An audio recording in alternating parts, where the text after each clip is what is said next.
दुर्गा प्रसाई लक्षित लिङदेलको आक्रोश। बैंक ठग्नेले राजतन्त्र ल्याइदिन्छ भनेर कुद्ने।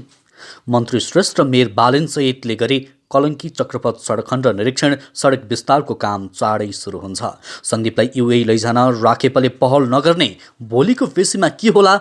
1 रुपियाँ घुस लिएको प्रमाणित भए खुला मञ्चमा गएर झुन्डिन तयार छु, मन्त्री लिङदेलको भनाई। आज ओलीको जन्मदिनमा बालकोटमा रमझम। भेरिएसनले निर्माणाधीन धरहराको लागत 12 करोड थपियो। राष्ट्रपतिमा विदेशीको सिफारिस चल्नु लज्जास्पद, भीम रावलको भनाई। माइक्रोबसको ठक्करबाट पैदल यात्रीको मृत्यु, राजमार्ग बन्द। रविन्द्र मिश्रको प्रस्ताव। राष्ट्रपतिको भूमिका पार्टीगत रह्यो, ज्ञानेन्द्र शाहलाई राष्ट्र प्रमुख बनाऊ। आयुष्मान भन्छन् मम्मीको हुनेवाला श्रीमानलाई परिवारको सदस्यका रूपमा स्वीकारिसक्यौँ। भक्तपुरको कुखुरा फर्ममा भेटियो बर्ड फ्लू। 11,000 कुखुरा र चल्ला नष्ट। चक्रपथ विस्तारमा प्राधिकरणका कारण कुनै पनि ठाउँमा समस्या छैन, कुलमान घिसिङको भनाई। प्रचण्ड लक्षित ओलीको टिप्पणी। सरकारले हिंसा दिवसलाई राष्ट्रिय दिवस भनेर मनायो। आत्मनिर्भर लघुवित्तको आइपिओ खुल्यो। राष्ट्रपतिको निर्वाचनको मतदाता नामावलीमा सांसद चौधरीको नाम समावेश गराउन माग। स्वास्थ्य मन्त्री गिरी र डब्ल्युएचओका महानिर्देशक ट्रेडर्स बीच भेटवार्ता। कोरियाले नेपालबाट मौसमी कामदार अब नलैजाने। अक्षयले 3 मिनेटमा सबभन्दा धेरै सेल्फी खिचेर राखे world record. KP Oli cup आजदेखि सुरु। पहिलो खेलमा पुलिस क्लब र 7 बाटो युथ क्लब भिड्ने। तोलाको 500ले घट्यो सुनको मूल्य। चाँदीको 10 रुपियाँले सस्तियो लगायतका आज दिनभरका केही चर्चामा रहेका महत्त्वपूर्ण खबर अपडेटहरू आजको यस भिडियोमा। दर्शकवृन्द नमस्कार अनि हार्दिक स्वागत छ। आज पनि केही महत्त्वपूर्ण खबर अपडेटहरू लिएर म सन्तोष कछायत उपस्थित भएको छु। पुरा समाचार महत्त्वपूर्ण भएकाले अन्तिमसम्म हेरी हाम्रो हौसला स्वरूप भिडियोमा एक लाइक गर्दै सक्दो सेयर गर्न नबिर्सिनुहोला। साथै त्यो बेला कुन ठाउँबाट भिडियो सामग्री हेर्दै हुनुहुन्छ तलको कमेन्ट बक्समा जानकारी गराउन पनि नबिर्सिनुहोला। समाचारको सुरुमा राजेन्द्र लिङदेलको प्रसङ्ग। राष्ट्रिय प्रजातन्त्र पार्टीका अध्यक्ष राजेन्द्र लिङदेलले पूर्व राजासँग नजिकिएका चर्चित व्यवसायी दुर्गा प्रसाई विरुद्ध आक्रोशित रूपमा प्रस्तुत भएका छन्। आफ्ना नेता कार्यकर्ता समेत प्रसाईको लहलैमा लागेको भन्दै उनले चिन्ता व्यक्त गरे। हालै इलाममा आयोजित एउटा कार्यक्रमलाई लिङदेलले व्यवसायी प्रसाईलाई ठगको संज्ञा दिए। 5 अरबभन्दा बढी ऋण लिएर ब्याज र किस्ता नतिर्ने ब्याङ्क ठगका पछि नलाग्न उनले कार्यकर्ताहरूलाई आग्रह गरे। लिङदेलले भने अब 5 अरबभन्दा बेसी ऋण लिएर ब्याज नतिरेर किस्ता नतिरेर अहिले 8 अर्ब पुग्न आँटेको छ। त्यो मान्छेले अब ब्याङ्कको ब्याज नतिर्ने र ऋण नतिर्ने भन्दा ताली बजाउने अनि उसैले राजा ल्याइदिन्छ भनेर कुद्छन्। ल यस्तो पनि कार्यकर्ता, सस्तो पनि नेता भइन्छ, यस्तो पनि नेता भइन्छ, यसरी पनि पार्टी चल्छ, यसरी पनि अगाडि बढिन्छ। यदि सामान्य कुरा त बुझ्नु पर्यो नि हाम्रो नेता कार्यकर्ताहरूले। जनताको पैसा हो, ब्याङ्क डुब्दा तपाईँ हामी बचतकर्ता डुब्ने हो। ब्याङ्कबाट पैसा लिएर चोर बाटोबाट विदेश लैजाने अनि यहाँ ब्याङ्कले लिएको ऋण नतिर्ने भन्दा साँच्चै तिर्न नपर्ने हो कि साह्रै राम्रो कुरा हो भनेर कुदिहाल्ने। ब्याङ्क तथा वित्तीय संस्थाले गरेका कतिपय काम नाजायज पनि रहेको र यसबारे अहिले सरकारमा छलफल भइरहेको लिङदेलले बताएका छन्। त्यस्तै अब अर्को प्रसङ्ग। नेकपा एमालेका नेता भीम रावलले देशको राष्ट्रपतिको नाम विदेशीहरूले सिफारिस गरेको देख्दा लज्जा भएको बताएका छन्। बिहिबार सामाजिक सञ्जाल मार्फत रावलले पदका लागि भएको जति पनि छलफल देश र जनताका लागि गरेको भए जनतालाई राहत हुने बताएका हुन्। पदका लागि शीर्ष नेताहरूले जति छलफल गरेका छन् त्यसको आधा समय देश र जनताका समस्या समाधान गर्न छलफल गरेको भए जनता र देशलाई राहत हुन्थ्यो कि रावलले भनेका छन्। नेताहरूले राष्ट्रिय राजनीतिलाई यस्तो तहमा झारिसके अब विदेशीले नै राष्ट्रपतिको नाम सिफारिस गर्न थाले। यो त महालज्जास्पद र निन्दनीय भएको रावलले बताएका छन्। त्यस्तै सन्दीपको प्रसङ्ग। राष्ट्रिय खेलकुद परिषदले क्रिकेट सन्दीप लामिछानेलाई नेपाली राष्ट्रिय टिमको युए भ्रमणमा समावेश गर्न कुनै पहल नगर्ने भएको छ। अदालतको फैसलापछि बाहिर गएर केही पनि गर्न नमिल्ने भन्दै राखेपा टकटकिएको हो। नेपाल क्रिकेट सङ्घ क्यानले सन्दीपलाई युए लैजाने वातावरण बनाउनका निमित्त आवश्यक पहल गर्न राखेपसँग अनुरोध गरेको थियो। क्यानका महाप्रबन्धक वृत्तान्त खनालले अदालतसँग समन्वय गरिदिनका लागि राखेपलाई लिखित पत्र पठाएका थिए। तर क्यानको पत्र राखेपले दर्ता नै गरेको छैन। राखेपका सदस्य सचिव टङ्कलाल घिसिङले सन्दीपका विषयमा कुनै पनि कानुनी पहल नहुने बताए। नेपाल प्रेससँग कुराकानी गर्दै उनले आधिकारिक रूपमा क्यानको चिठी दर्ता नभएको समेत जानकारी गराएका छन्। हामीले अदालतको आदेशलाई सम्मान गर्नुपर्छ। विदेश जान नपाउने भनेर स्पष्ट आदेश भएको हुँदा हामी त्यसलाई चुनौती दिन सक्दैनौँ। राखेपाको धारणा यति हो। उनले भने घिसिङले अदालतको पूर्ण पाठ सुनवाईबाट मात्रै पुरानो आदेश उल्टिन सक्ने भन्दै अरू विकल्प नरहेको समेत बताएका छन्। त्यस्तै त रविन्द्रको प्रसङ्ग। राप्रपा वरिष्ठ उपाध्यक्ष रविन्द्र मिश्रले पूर्व राजा ज्ञानेन्द्र शाहलाई मिश्रलाई राष्ट्र प्रमुख बनाउन प्रस्ताव गरेका छन्। राष्ट्रपतिमा दलीय सहमति नजुटिरहेका बेला मिश्रले राष्ट्रपतिको भूमिका पार्टीगत रहेको भन्दै राष्ट्र प्रमुखमा ज्ञानेन्द्र शाहको नाम प्रस्ताव गरेका हुन्। यसबारे उनले सामाजिक सञ्जाल फेसबुकमा लेखेका छन्, यस्तो स्थितिमा राजालाई राष्ट्र प्रमुखका रूपमा विचार गर्ने कि राष्ट्रपतिलाई राजनीतिभन्दा माथिको पद भनियो, तर राष्ट्रपतिको भूमिका सदा पार्टीगत रह्यो। सेना बाहेक देशका सबै संस्था क्षयीकृत छन्, समाज महाभ्रष्ट छ, संसारमै सबैभन्दा कम छ, धर्म संस्कृतिमाथि धावा बोलिएको छ, देश अन्तर्राष्ट्रिय भूराजनीतिको चपेटामा पर्दैछ, अरूले दशकौँसम्म दिनदिनै राष्ट्रघात गर्दा क्षम्य हुने, अहिले चौतर्फी रूपमा व्यापक स्वीकार्यता भएको देशको दीर्घकालीन शान्ति, स्थिरता, सम्मान र सार्वभौमिकताका लागि राजा ज्ञानेन्द्रले एकपटक गरेको गल्ती सुधार्ने मौका पाउन नहुने मिश्रले लेखेका छन्। त्यसैले बालेनको प्रसङ्ग उपप्रधान भौतिक तथा पूर्वाधार यातायात मन्त्री नारायण काजी श्रेष्ठ, काठमाडौँ महानगरपालिकाका मेयर बालेन शाह लगायतले कलङ्की चक्रपथ सडक खण्डको निरीक्षण गरेका छन्। यो सडक खण्ड केही समयदेखि विस्तारको काम सुरु गरे पनि केही ठाउँमा काम अगाडि बढ्न सकिरहेको छैन। घर टहरा र बिजुलीका पोल लगायत नहटाउँदा सडक विस्तार हुन सकेको छैन। यो सडक खण्ड विस्तार कार्य छिटो गर्न मन्त्री श्रेष्ठले पहल गरेका छन्। श्रेष्ठको पहलमा नेपालका काठमाडौँबाट मेयर शाह, चीनका राजदूत छन् सोङ, भौतिक मन्त्रालयका सचिव केशव प्रसाद शर्मा, नेपाल विद्युत प्राधिकरणका प्रमुख कार्यकारी निर्देशक कुलमान घिसिङ लगायतले सडक खण्ड निरीक्षण गरेको श्रेष्ठको सचिवालयले जनाएको छ। त्यस्तै धरहराको प्रसङ्ग निर्माणाधीन धरहरा परिसरमा केही पूर्वाधारका संरचना थप गर्नु परेपछि धरहराको लागत 12 करोड रुपियाँ थपिने भएको छ। निर्माणाधीन धरहरा परिसरमा केही संरचनाको डिजाइन परिवर्तन गर्दा थप 12 करोड रुपियाँको व्यवहार थपिएको हो।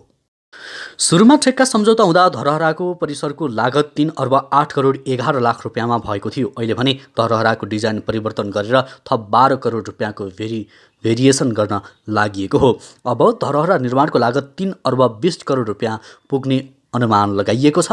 धरहराको निर्माण कम्पनी TITC जमन जेभीका प्रोजेक्ट म्यानेजर सञ्जय नकर्मीले धरहरा परिसरका संरचनाको डिजाइन थपघट भएकाले आयोजनाको लागत 3 अर्ब 20 करोड रुपियाँ पुग्ने बताएका हुन्। त्यस्तै राजेन्द्रको प्रसङ्ग उपप्रधान तथा जलस्रोत सिँचाइ मन्त्री राजेन्द्र लिङ्गदेल 1 रुपियाँ घुस लिएको प्रमाणित भए झुन्डिएर मर्न तयार रहेको बताएका छन्। PPA सम्झौतामा अब 1 अरब लिएको कुप्रचार भएको भन्दै नेपाल विद्युत प्राधिकरणले निजी क्षेत्रसँग विद्युत खरिद सम्झौता गर्दा कुनै घुस या कमिसन नलिएको उनले प्रश्न पारेका छन्। सुनियोजित ढङ्गबाट गरिएको दुष्प्रचारप्रति उनले आपत्ति जनाएका छन्। विद्युत खरिद सम्झौतामा मात्र होइन, मेरो जिम्मेवारीमा रहेको मन्त्रालयमा कुनै पनि निर्णयमा मैले 1 रुपियाँ मात्र घुस लिन या कमिसन लिएको कसैले प्रमाणित गर्छ भने खुला मञ्चमा गएर झुन्डिन तयार रहेको सबैमा जानकारी गराउन चाहन्छु। उनले भनेका छन्, भ्रष्टाचार गरेर खानु आमाको रगत खानु सरह मानेर नै काम गर्नेछु। मैले कसैलाई भन्न र प्रचारका लागि मात्र प्रयोग गरेको वाक्य होइन। राम्रो प्रयत्न गर्नेछु, नराम्रो गर्ने छैन। निश्चिन्त रहन मेरा शुभेच्छुकहरूमा अपिल गर्दछु, उनले भनेका छन्। त्यस्तै बर्ड फ्लूको प्रसङ्ग भक्तपुरका कुखुरामा बर्ड फ्लू भेटिएको छ। चागुनारायण नगरपालिका 8 सुडालको 3वटा कुखुरा फर्ममा पालिएका कुखुरामा बर्ड फ्लू भेटिएपछि आज कुखुरा, चल्ला, अन्डा र दाना तथा अन्य पदार्थ नष्ट गरिएको छ। 3 फर्ममा पालिएका कुखुरामा बर्ड फ्लू देखिएको पशु सेवा विभागले जनाएको छ। विभागका अनुसार सो स्थानमा सञ्चालन रहेका चागुनारायण पोल्ट्री एन्ड ह्याचरी उद्योग प्रणाली, अर्जुन गिरी पोल्ट्री फर्म र आदित्य पोल्ट्री फर्ममा पालिएका कुखुरामा बर्ड फ्लू भेटिएको महानगरीय प्रहरी परिसर भक्तपुरका प्रहरी उपरीक्षक प्रजित केसीले जानकारी दिएका छन्। फर्ममा पालिएका कुखुरा धमाधम मर्न थालेपछि कुखुरामा गरिएको परीक्षणमा 3वटै फर्ममा कुखुराको बर्ड फ्लू भेटिएको पशु विभागका चिकित्सक डाक्टर रेजा वाग्लेले जानकारी दिइन्। कुखुरामा बर्ड फ्लू भेटिएपछि आज पशु चिकित्सक वाग्ले पशु सेवा विभागका प्राविधिक आत्माराज शर्मा, चागुनारायण 8 का वडाध्यक्ष जनक खत्री, चागुनारायण नगरपालिका पशुपक्षी सेवा विकास शाखाका कर्मचारी र प्रहरीको टोली खटिएर फर्ममा रहेका कुखुरा नष्ट गरिएको छ। त्यस्तै बलको समाचार नेपाल विद्युत प्राधिकरणका कार्यकारी निर्देशक कुलमान घिसिङले प्राधिकरणको कारण कुनै पनि ठाउँमा चक्रपथ विस्तारमा समस्या नरहेको बताएका छन्। बिहिबार दोस्रो चरणको चक्रपथ विस्तार अन्तर्गत कलङ्की वसुन्धरा सडक खण्डको अवलोकनका लागि उपप्रधान एवं भौतिक पूर्वाधार तथा यातायात मन्त्री नारायण काजी श्रेष्ठ र नेपालका लागि चिनिया राजदूत चेन सोङसँगै अनुगमन एवं निरीक्षणका लागि पुगेका घिसिङले यस्तो बताएका हुन्। उनले कलङ्की वसुन्धरा सडक खण्डमा अब 15वटा पोल जति हटाउन बाँकी रहेको र ती सबै पोलहरू 15 दिनभित्र हटाइसक्ने बताए। घिसिङले विद्युत प्राधिकरणका कारण कुनै पनि ठाउँमा चक्रवात विस्तारका लागि समस्या नरहेको स्पष्ट पारेका छन्। त्यस्तै अब ओलीको जन्मदिनको प्रसङ्ग नेकपा एमालेका अध्यक्ष तथा पूर्व प्रधानमन्त्री केपी शर्मा ओली आज आफ्नो 72औं जन्मदिन मनाउँदैछन्। उनको निजी निवास बालकोटमा बिहानदेखि नै जन्मदिनको रौनक रहेको छ। पार्टी कार्यकर्ता तथा शुभचिन्तकहरू ओलीलाई जन्मदिनको शुभकामना दिन बालकोटमा भिड लागेका छन्। निजी निवासको प्राङ्गणमा औपचारिक कार्यक्रम समेत राखिएको छ। ओलीका बुवा मोहन प्रसाद, त्यस्तै धर्मपत्नी राधिका शाक्य, काठमाडौँ महानगरपालिकाकी उपप्रमुख सुनिता डङ्गोल लगायत एमालेका केही नेता कार्यकर्ताहरू कार्यक्रममा उपस्थित रहेका छन्। त्यस्तै सत्तारूढ प्रमुख घटक नेकपा एमालेका अध्यक्ष केपी शर्मा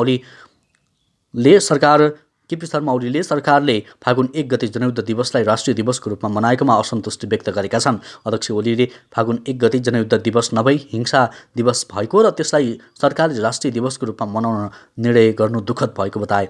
बिहिबार आफ्नै जन्मदिनको अवसर पारेर बालकोटस्थित निजी निवासमा आयोजना गरिएको विश्व शान्ति प्रार्थना पुस्तक विमोचन कार्यक्रममा बोल्दै उनले सरकारको यो मानसिकताबाट मुलुकमा अझै पनि हिंसाको मानसिकता र हिंसाप्रति गर्व गर्ने प्रविधि नटुटेको देखिएको उनले बताएका छन्। त्यस्ता कार्यलाई सही भन्न नसकिने बताए। उनले प्रधानमन्त्री प्रचण्डतर्फ लक्षित गर्दै शान्तिप्रिय देश नेपालमा हिंसाको धङधडी अझै बाँकी रहेको दाबी गरे। साथै जनयुद्ध दिवसमा दिएको विधाले हिंसालाई अझै प्रोत्साहन गरेको पनि उनको भनाइरहेको थियो। त्यस्तै सामाजिक सञ्जालमा कतिपयले उनीहरूलाई लाजहीनको संज्ञा दिएका छन्। केही दिनअघि मात्र आयुष्मानकी आमा प्रियङ्काकी सासू रबिना देशराज श्रेष्ठले प्रेमीसँग इन्गेजमेन्ट गरिन्। श्रीमानसँग अलग्गिएर बसेकी पूर्व ब्याङ्क रबिनाले बेलायतका स्टुवार्ट एलेक्स एन्डरसँग लगनगाँठो कस्ने तयारी गरेकी छन्। आमाको विवाह हुँदा सन्तानलाई कस्तो महसुस हुँदो रहेछ? आयुष्मानले जवाफ दिए, हो मम्मी, इन्गेजमेन्ट भएको छ, त्यसलाई भयङ्कर के नै भयो जस्तो गर्नु पर्दैन। जीवनमा माया गर्ने मान्छे जोडिनु राम्रो कुरा हो। मायाले नै घर चलाउने हो। म अरूले के भन्ला भनेर वा अरूको धारणाबाट आफ्नो जिन्दगी सोच्दिनँ। मम्मीले लिनुभएको निर्णयले उहाँ खुसी हुनु पर्यो, उहाँले सन्तुष्टि मिल्नु पर्यो। बाँकी भनेको परिवारको खुसी नै हाम्रो खुसी हो। आफ्ना जिन्दगीका कतिपय निर्णयहरू आफै लिनुपर्छ, त्यसमा कसैले रोक्न अनि छेक्न मिल्दैन। म मेरो मम्मीको निर्णयबाट एकदमै खुसी छु, उनले भनेका छन्। त्यस्तै अब अर्को प्रसङ्ग, दक्षिण कोरियाले नेपालबाट मौसमी श्रमिक लैजान तत्कालका लागि कुनै सम्झौता नगर्ने भएको छ। दक्षिण कोरियाको अध्यागमन विभागका निर्देशक इसुङ ह्युङले केही वर्ष नेपालबाट मौसमी श्रमिक ल्याउने विषयमा सम्झौता नगर्ने विषयमा त्यहाँ रहेको नेपाली दूतावासलाई जानकारी गराएको छ। बिहिबारको गोर्खापत्र दैनिकमा समाचार छ। दक्षिण कोरियामा रहेको नेपाली दूतावासका अनुसार मौसमी श्रमिकको हकमा कोरिया प्रवेश गर्नका लागि मौसमी श्रमिक 70% भन्दा बढी अवैध रूपमा बसेको खण्डमा ती देशबाट मौसमी श्रमिक ल्याउन 3 वर्ष प्रतिबन्ध लगाउने नीति रहेको छ। नेपालबाट गत वर्ष मौसमी श्रमिकका रूपमा कोरिया गएका 80% भन्दा धेरै श्रमिक सम्झौता अनुसार स्वदेश नफर्किएका कारण कोरिया प्रतिबन्ध लगाएको दूतावासले जनाएको छ। यसअघि बेलायत सरकारले पनि नेपाललाई मौसमी श्रमिकका रूपमा लैजान रोक लगाएको थियो। त्यस्तै अर्को प्रसङ्ग, स्विजरल्यान्ड भ्रमणमा रहेका स्वास्थ्य तथा जनसङ्ख्या मन्त्री पदम गिरी र विश्व स्वास्थ्य सङ्गठनका महानिर्देशक डाक्टर टेड्रोस अधानोम ग्रेबियससँग WHO कार्यालयमा भेटवार्ता भएको छ। भेटमा मन्त्री गिरीले विश्व स्वास्थ्य सङ्गठनले नेपालको स्वास्थ्य क्षेत्रमा पुर्याएको योगदानको लागि धन्यवाद दिए। विशेष गरी पोलियो लगायतका खोप, विभिन्न प्रकोपको नियन्त्रण, रोकथाम, निवारण र उन्मूलनमा खेलेको योगदानको लागि, मातृ शिशु स्वास्थ्यमा नेपालका लागि खेलेको भूमिकाका लागि मन्त्री गिरीले महानिर्देशक डाक्टर टेड्रोसप्रति आभार प्रकट गरे। भेटमा गोर्खा भूकम्प, हैजाको प्रकोप, कोभिड विरुद्धको खोप नेपालका लागि उपलब्ध गराउन विश्व स्वास्थ्य सङ्गठनले खेलेको भूमिकाको लागि समेत मन्त्री गिरीले उनीप्रति धन्यवाद व्यक्त गरे। आत्मनिर्भर लघुवित्त वित्तीय संस्था लिमिटेडले साधारण सेयरको निष्कासन बिक्री खुला गरेको छ। कम्पनीले आजदेखि सर्वसाधारणका लागि प्राथमिक सार्वजनिक निष्कासन IPO को बिक्री खुला गरेको हो। कम्पनीले आफ्नो जारी पुँजी रु 6,23,38,000 को 32.625% अर्थात् रु 2,03,38,000 बराबरको प्रति सेयर रु 100 का दरले 2,03,380 किता सार्वजनिक निष्कासनका लागि छुट्याइएको थियो, जसमध्ये 20,338 किता शेयर वैदेशिक रोजगारमा रहेका नेपालीहरूलाई निष्कासन गरी बाँडफाँड समेत गरिसकेको र 3,117 किता शेयर कर्मचारी तथा 10,170 किता शेयर सामूहिक लगानी कोषलाई सुरक्षित गरिएको, बाँकी रहेको 1,69,755 किता शेयर सर्वसाधारणमा निष्कासन गरिएको छ। यसै वर्गको प्रसङ्ग कैलाली जिल्ला क्षेत्र नम्बर 2बाट निर्वाचित सांसद अरुण कुमार चौधरीको नाम मतदाता नामावलीमा समावेश गर्न निवेदन परेको छ। त्यसैगरी अन्य 4वटा निवेदन भने नाम सच्याउने विषयमा रहेको निर्वाचन अधिकृतको कार्यालयले जनाएको छ। मतदाता नामावलीको दाबी विरोधमा भने कुनै निवेदन दर्ता नभएको बताइएको छ। प्राप्त निवेदनका सम्बन्धमा छलफल गरी निर्वाचन अधिकृतको कार्यालयले शुक्रबार अपराह्न 12 बजे राष्ट्रपतिको निर्वाचनका लागि मतदाताको अन्तिम नामावली प्रकाशन गर्ने जनाएको छ। मतदानमा सङ्घीय संसदका सांसद त्यस्तै प्रदेशसभा सदस्यले मतदान गर्न पाउने बताइएको छ। मतदान फागुन 25 गते संसद भवन नयाँ बानेश्वरमा हुने जनाइएको छ। त्यस्तै वर्गको समाचार केपी ओली कप राष्ट्रिय फुटबल च्याम्पियनसिप आजबाट सुरु हुँदैछ। प्रतियोगिताको पहिलो खेलमा नेपाल पुलिस क्लब र 7 दोबाटो युथ क्लब भिड्ने भएका छन्। उद्घाटन खेलमा एन्फा कम्प्लेक्स 7 दोबाटोमा दिउँसो 3 बजेबाट सुरु हुनेछ। उद्घाटन खेलअघि सांस्कृतिक कार्यक्रमको समेत प्रस्तुति हुनेछ। प्रतियोगितामा ए डिभिजन लिगका 7 र अन्य आयोजक टोली केपी ओली एफसी गरी 8 टिमले प्रतिस्पर्धा गर्नेछन्। त्यस्तै अब सुन सम्बन्धी जानकारी। नेपाली बजारमा आज सुनको मूल्य घटेको छ। आज सुन तोलामा 500 रुपियाँले घटेको हो। नेपाल सुनचाँदी व्यवसायी महासङ्घका अनुसार आज छापावाला सुनको मूल्य प्रति तोला 1,02,500 रुपियाँ तोकिएको छ। त्यस्तै आज तेजाबी सुनको मूल्य तोलामा 1,02,000 तोकिएको बताइएको छ। आज चाँदीको पनि तोलामा 10 रुपियाँले घटेको बताइएको छ। त्यस्तै आज चाँदी 1,285 मा कारोबार भइरहेको महासङ्घले जनाएको छ। महासङ्घले अन्तर्राष्ट्रिय बजारमा हुने सुन तथा चाँदीको कारोबारका मूल्यका आधारमा यहाँ दैनिक सुन तथा चाँदीका मूल्य तोक्दै आएको बताइएको छ। हवस् त दर्शकवृन्द, यो खबर सँगसँगै अहिलेलाई केही चर्चामा रहेका महत्त्वपूर्ण खबर अपडेटहरू यति नै। पलपलको न्युज अपडेटका लागि हामीलाई लाइक, कमेन्ट, सेयर अनि सजेस्ट गर्दै गर्नुहोला। हवस् त अहिले भने लगायत हाम्रो सम्पूर्ण टिमलाई बिदा दिनुहोस्। नमस्कार, शुभ दिन।